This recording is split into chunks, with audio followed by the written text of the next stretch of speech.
George Eliot. George Eliot, the pen name of Mary Ann Evans, stands as one of the prominent English novelists of 19th century, celebrated for her literary realism and profound psychological insights. Born on November 22, 1819, in the rural region of Warwickshire, she experienced an upbringing deeply rooted in the English countryside. Tragedy struck her life when her mother passed away in 1836, prompting her to leave school and assume responsibilities for managing her father's household. In 1841, she and her father relocated to Coventry, where they lived together until his death in 1849. After this pivotal loss, Mary Ann Evans embarked on a journey across Europe, eventually finding her way to London. In 1850, George Eliot's literary career commenced as she began contributing to the Westminster Review, a prominent journal catering to philosophical radicals of the time. Her involvement escalated when she assumed the role of editor. It was during this period that she encountered George Henry Lewes, with whom she shared a life until his death in 1878. The controversial nature of their relationship, as Lewes was already married, led to estrangement from friends and family. Under Lewes' encouragement, George Eliot began her foray into writing. In 1856, she commenced her literary journey with Scenes of Clerical Life, a collection of stories depicting the lives of individuals in her native Warwickshire. These stories were published in Blackwood's magazine. Her debut novel, Adam Bede, followed in 1859, marking a significant achievement and receiving widespread acclaim. In a society where female authors were typically associated with romantic literature, she adopted a male pen name to ensure her works were taken seriously. Her impressive body of work includes The Mill on the Floss, Silas Marner, Romola, Felix Holt the Radical, Middlemarch, and Daniel Deronda. The popularity of her novels not only cemented her status as a literary figure, but also granted her social acceptance, with her home alongside George Henry Lewes becoming a prominent meeting place for writers and intellectuals of the time. Following the death of George Henry Lewes, George Eliot found love again and married a friend, John Cross, despite their 20-year age difference. Her life journey came to a close when she passed away on December 1880, with her final resting place being Highgate Cemetery in North London. George Eliot's enduring legacy is upheld through her timeless literary works and her significant contributions to the evolution of the novel as an art form. Adam Bede. Adam Bede, penned by George Eliot and published in 3 volumes in 1859, presents a tale set in the pastoral community of Hayslope in 1799. The narrative primarily delves into the lives of 4 main characters, intricately weaving their stories. These characters are Adam Bede, a respected carpenter; Hetty Sorrel, a beautiful yet self-absorbed young woman; Captain Arthur Donithorne, the charming squire who seduces Hetty; and Dinah Morris, Hetty's virtuous and devout cousin, who serves as a Methodist lay preacher. At the heart of the narrative lies a love rectangle that unfolds amidst the rural backdrop of Hayslope. Adam Bede, an upstanding figure known for his integrity and intelligence, nurtures deep affection for Hetty.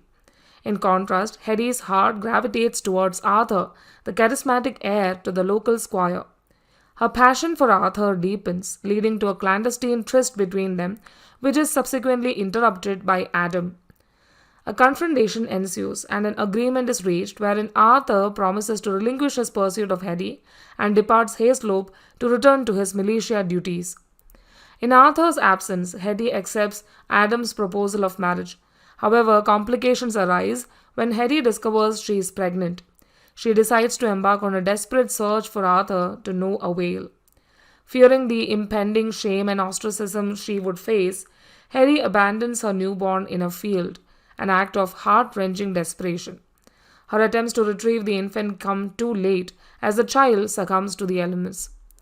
In a tragic turn of events, Hetty is apprehended, tried for child murder, and subsequently found guilty, receiving a death sentence by hanging. It is within this grim backdrop that Dinah, her virtuous cousin, enters the narrative, offering compassion and solace to Hetty during her dire times. Ultimately, her unwavering support prompts Hetty's heartfelt confession. As the news of Hedy's impending execution reaches Captain Arthur Donithorne, who returns to Hayslope for his grandfather's funeral, he takes swift action to intervene. The death sentence is commuted to transportation. The novel thus navigates the complex interplay of love, responsibility, and moral choices. It is a tale of Adam and Dina, who, amidst the trials and tribulations, come to realize their deep seated love for one another. They find solace in each other's arms and proceed to build a peaceful life, forging a lasting bond while embracing the support of Adam's family. George Eliot's Adam Bede brilliantly melds human sympathy with rigorous moral judgment, a defining feature of her work, and showcases her masterful realism in the portrayal of English rural life during the 18th century. The Mill on the Floss. The Mill on the Floss, penned by George Eliot and published in 3 volumes in 1860, unfolds a deeply empathetic portrayal of the protagonist Maggie Tulliver as she grapples with the challenges of adapting to her provincial world. The novel delves into Maggie's tragic journey, shadowed by the actions of her older brother, Tom, who, driven by a sense of family honor, exiles her from society due to an unfortunate association. At the core of the narrative is a poignant exploration of the complex sibling relationship between Tom and Maggie. Set in the early 19th century, the story commences in a fictional rural community of Lincolnshire, England. It captures the lives of the Tulliver siblings as they grow up at Dorlcote Mill, situated at the confluence of the river Floss and the minor river Ripple. This location, along with the village of St. Ox, provides the backdrop for the novel's unfolding events. The narrative, which extends over a period of approximately 10 to 15 years, offers a window into the pivotal moments that shape the lives of Tom and Maggie, their relationships, and their individual journeys. Maggie Tulliver, the novel's central character, is introduced as a 9-year-old when the story commences, marking the passage of 13 years into her parents' marriage. The foundation of the narrative is built upon Maggie's complex and intense relationship with her older brother, Tom. Her longing to recapture the unconditional love of their late father fuels her deep emotional connection with him. However, their strong bond is continually tested by Tom's pragmatic and reserved nature, which stands in contrast to Maggie's idealism, thirst for knowledge, and passion for new experiences. Various family crises, including bankruptcy, fraught relations between Mr. Tulliver and Mr. Wakeham, the father of Philip Wakeham, leading to the loss of the family's mill, and Mr. Tulliver's untimely demise, accentuate the differences between Tom and Maggie. Their love for each other becomes more pronounced amidst these challenges. Tom ventures into the business world to support the family, ultimately working to restore their former estate. In contrast, Maggie finds herself isolated and wasting her intellectual potential in the impoverished Tulliver household. She experiences a period of spiritual introspection, turning her back on the world as she fervently embraces the teachings of Thomas A. Kempis's The Imitation of Christ. The narrative unfolds as Maggie's secluded life undergoes a transformation through her renewed friendship with Philip Wakeham. This friendship, which first blossomed when he and Tom were students, is rekindled. Against the vehement disapproval of both Tom and her father, who hold deep animosity towards the Wakeham family, Maggie secretly meets with Philip, forging a bond marked by shared intellectual interests and emotional connection. Yet, their relationship is cast in jeopardy due to the deep-seated family feuds. Years elapse, marked by Mr. Tulliver's passing, leaving Maggie languishing in the family home. In the meantime, Tom endeavors to attain success, ultimately thriving in his efforts to reclaim the family estate.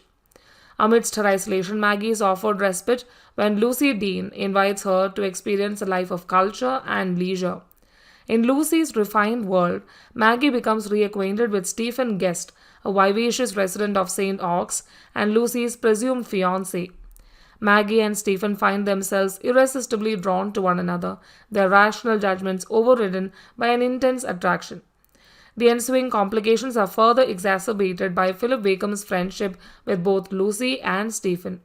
A clandestine romance between Maggie and Stephen begins to take shape, while her earlier declaration of love for Philip raises questions and doubts about her true feelings.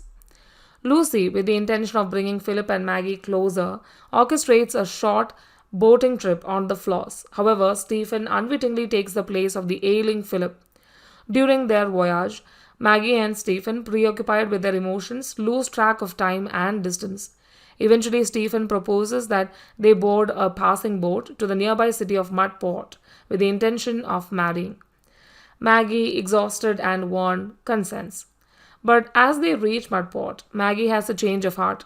Her conflicting emotions, torn between her love for Stephen and her loyalty to Philip and Lucy, lead her to reject Stephen. Upon this rejection, Maggie embarks on a journey back to St. Ogg's, where she seeks solace and forgiveness from her brother, Tom. However, Tom, acting harshly, rebuffs her, making it clear that she is no longer welcome under his roof. Meanwhile, Lucy and Philip offer their forgiveness and support in separate, poignant moments of reunion and in a heartfelt letter, respectively. Maggie's period of exile is cut short by an impending catastrophe, a catastrophic flood that engulfs the area. Driven by a desire to rescue Lucy Dean and her family, Maggie and Tom set out in a boat to navigate the perilous waters. The climax of the novel occurs when the boat capsizes, and Tom and Maggie, clasped in a final embrace, are drowned in the tumultuous flood waters.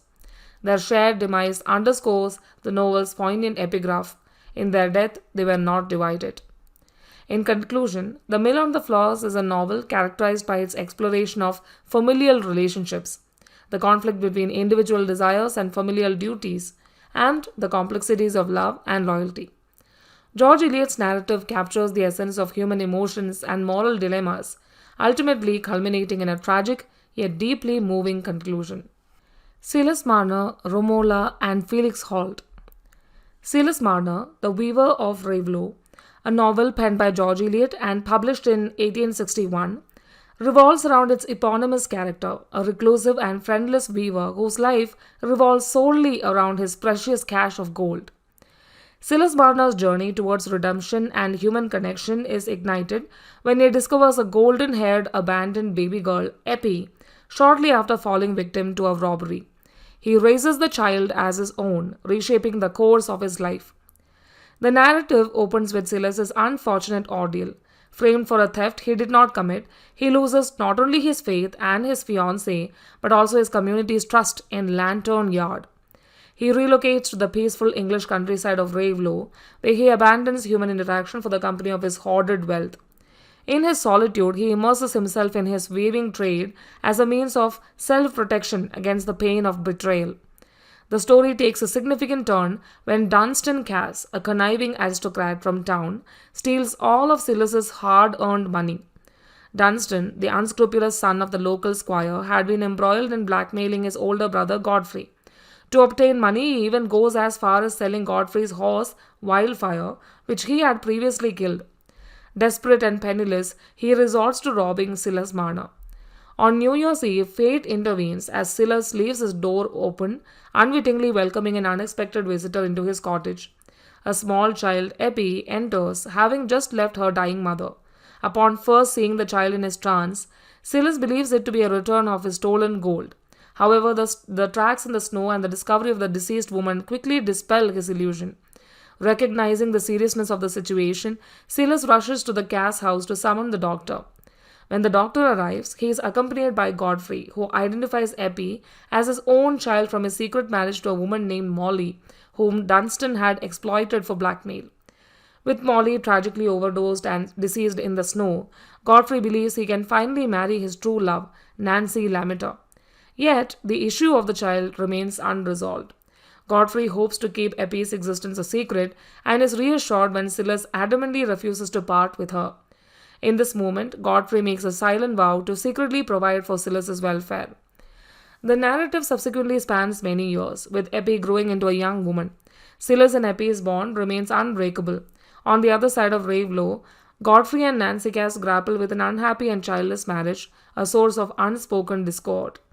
One day, while Godfrey is involved in drainage work at the stone pits, a startling discovery occurs.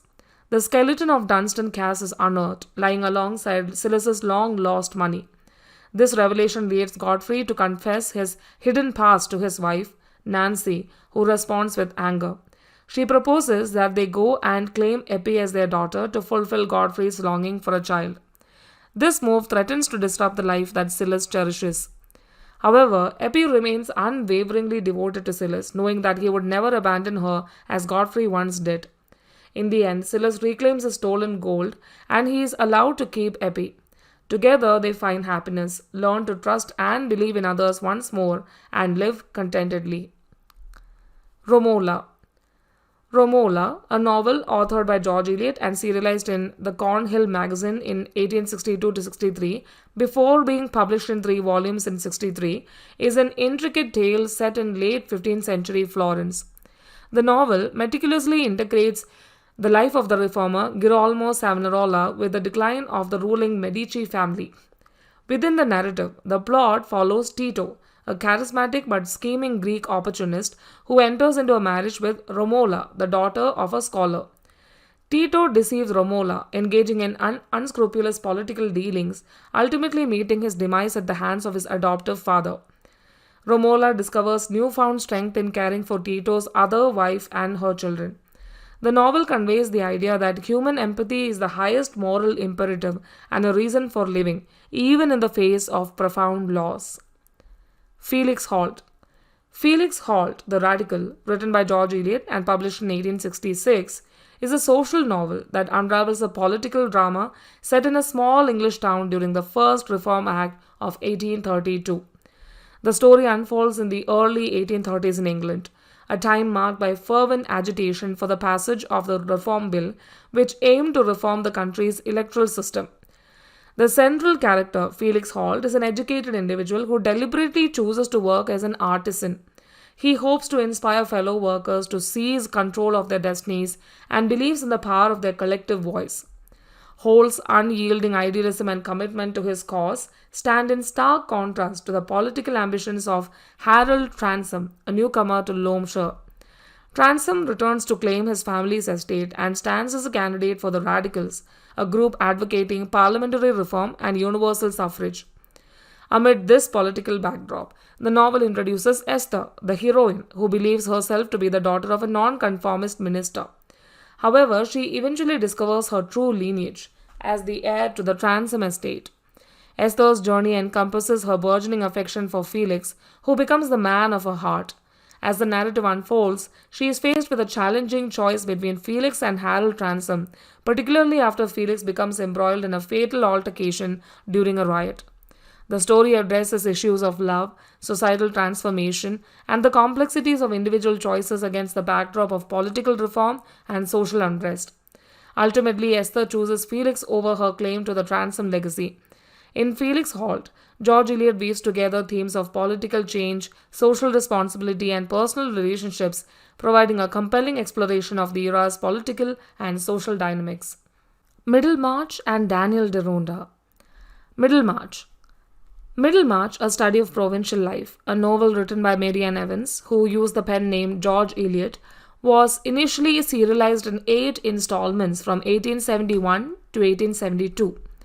The narrative unfolds in the fictional English Midland town of Middlemarch, spanning the years 1829 to 32. This masterwork interweaves multiple intersecting stories featuring a diverse cast of characters. Issues such as the status of women, the complexities of marriage, idealism, self-interest, religion, hypocrisy, political reform, and education are central themes. Despite its humorous elements, Middlemarch employs a realistic approach to encompass significant historical events of the time, including the 1832 Reform Act, the advent of early railways, and King William IV's ascension to the throne. The novel examines the medical practices of the era and reflects the resistance to change in a close-knit community facing unwelcome societal transformations. George Eliot commenced writing this novel in 1869 to 70, ultimately completing it in 1871. While initial reviews varied, Middlemarch is now widely regarded as George Eliot's magnum opus and one of the greatest English novels. The narrative presents 2 central characters, Dorothea, an intelligent and earnest woman, and Dr. Lydgate, a progressive and passionate young daughter. Dorothea's life takes a drastic turn when she marries Edward Casaubon, a pompous scholar many years her senior. Initially hoping to play an active role in his work, Dorothea finds herself relegated to a mere secretary, leading to doubts about Casaubon's scholarship and his magnum opus. The relationship becomes further strained when she forms a close friendship with Will Ladislaw, Casaubon's romantic cousin. Despite her disappointments, Dorothea remains committed to her marriage and strives to appease her controlling husband. However, Casaubon's jealousy intensifies as her bond with Ladislaw grows. After Casaubon suffers a heart attack, Dorothea remains devoted to him but is barred from further contact with Ladislaw. On his deathbed, Casaubon seeks her promise to continue his work even after his passing. While Dorothea hesitates in responding, Casaubon dies before she can convey her decision. Subsequently, Dorothea discovers that Casaubon's will includes a provision that disinherits her if she marries Ladislaw. To avoid scandal, she and Ladislaw remain separated. Despite her sacrifices, they ultimately fall in love and wed. Ladislaw later becomes a politician and Dorothea finds contentment. The novel emphasizes the notion that the growing good of the world is partly dependent on unhistoric acts. Meanwhile, the story of Dr. Lydgate unfolds in Middlemarch. He is a dedicated young physician with a fervent passion for medicine and research. Upon his arrival, he marries Rosamond Vincy, whom he considers polished, refined, and docile. For Rosamond, the union with Lydgate, whom she is unaware is not wealthy, promises an improved social status. Over time, Lydgate realizes his mistake in choosing Rosamond, as her shallowness and extravagant lifestyle threaten to push him toward financial ruin. In dire circumstances, he seeks a loan from Nicholas Bulstrode, a widely disliked banker who initially refuses. Bulstrode is grappling with his own issues, including being blackmailed by John Raffles, who is privy to Bulstrode's unsavory past. When Raffles falls ill, Lydgate provides medical care, and Bulstrode takes the opportunity to lend Lydgate the previously declined money. However, Bulstrode's refusal to heed Lydgate's medical advice results in Raffles' death. The revelation of the truth about Bulstrode's and Raffles' involvement raises questions about Lydgate's possible implication in Raffles' demise. Dorothea, one of the few who believes in Lydgate's innocence, provides him with compassion and solace. Ultimately, Lydgate and Rosamond are forced to leave Middlemarch for London, where he attains wealth but still considers himself a failure. His life is tragically cut short at the age of 50. Daniel Deronda. Daniel Deronda, a novel authored by George Eliot and serialized in 8 parts in 1876, is distinguished for its exploration of Victorian anti-Semitism. The narrative places a spotlight on the contrast between two central female characters, Mira Cohen, a disadvantaged Jewish girl, and Gwendolyn Harleth, an upper-class woman who marries for financial gain and later regrets her decision. The novel also introduces its somewhat less convincingly realized hero, Daniel Deronda, who, upon discovering his Jewish heritage, marries Mira and embarks on a journey to Palestine to assist in the establishment of a Jewish homeland. Notably, the warm portrayal of the Cohen family earned significant praise from Jewish readers. Daniel Deronda is acclaimed for its astute analysis of Gwendolyn's character, often considered one of George Eliot's finest achievements. The narrative skillfully explores themes of self-discovery, identity, and empathy in the context of 19th century British society.